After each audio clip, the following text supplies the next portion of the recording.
தமிழக சட்டசபையில் சபாநாயகர் முடிவை எதிர்த்து திமுக மற்றும் தேமுதிக உறுப்பினர்கள் வெளிநடப்பு செய்தனர்.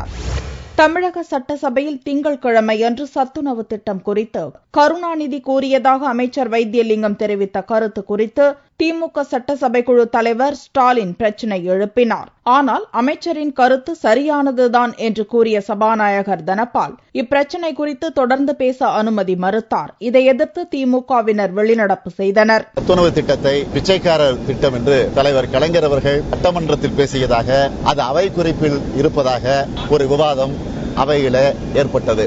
அப்படி பேசியதாக இருந்தால் அதை நீங்கள் நிரூபித்தால் அதை ஏற்றுக்கொள்வதற்கு நாங்கள் தயாராக இருக்கிறோம் என்று சொன்னபோது வீட்டு வசதித்துறை அமைச்சர் வைத்திலிங்கம் அவர்கள் அவர் பேசியது உண்மைதான், அவை குறிப்பில் இருக்கிறது, அதை நான் பொறுப்பேற்றுக் கொள்ளுகிறேன் என்று அவர் பேசியிருக்கிறார். இன்று காலையில அவையிலே இந்த பிரச்சனையை எழுந்து நான் கேட்டபோது சம்பந்தப்பட்ட அமைச்சர் அவர்கள் அன்றைக்கு சட்டமன்ற உறுப்பினராக இருந்த ரகுமான் கான் பேசிய பேச்சை எடுத்து படித்து காண்பித்தார். அமைச்சர் சொல்லியிருப்பது தலைவர் கலைஞர் அவர்கள் பேசியதாக, அவை குறிப்பில் இருப்பதாக, அதற்கு பொறுப்பேற்றுக் கொள்கிறேன் என்று சொன்னதாக அவை குறிப்பில் இருக்கிறது என்று நாங்கள் அவையில எடுத்து சொன்னோம். ஆனால் அவைத் தலைவர் அமைச்சர் சொன்னது ஏற்றுக்கொண்டு நீங்கள் பேச அனுமதி கிடையாது என்று எங்களை எச்சரித்து தொடர்ந்து சொல்லிக் கொண்டிருந்தார்.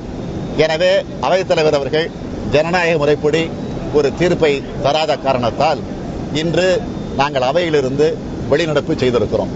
தேமுதிக உறுப்பினர்கள் தங்களுக்கு பிரதான எதிர்க்கட்சி என்ற முறையில் முதலில் பேச சபாநாயகர் அனுமதிக்க வேண்டும் என்று கோரினர். ஆனால் இது தொடர்பாக ஏற்கனவே விளக்கம் அளித்துவிட்டதாக சபாநாயகர் கூறியதை அடுத்து தேமுதிகவினர் வெளிநடப்பு செய்தனர்.